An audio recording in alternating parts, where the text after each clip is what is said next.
setiap getanya takasat dalam hati supaya nya merupakan pahala ba Allah, niat untuk sehat badan, istirahat badan agar nak tergalau untuk buat ibadah.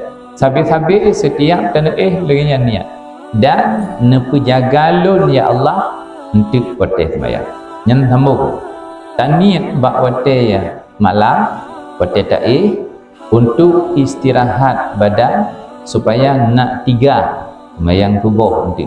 Ya Allah nepegalut berjagalun wate subuh. Lun sembahyang subuh dan lun but menan tiga tai berangkajan tai. Nyan nyan merempak pahala. Nyan nyan gubuhnan ibadat. Bila meninggal di dalam tanya meninggal di dalam ibadat.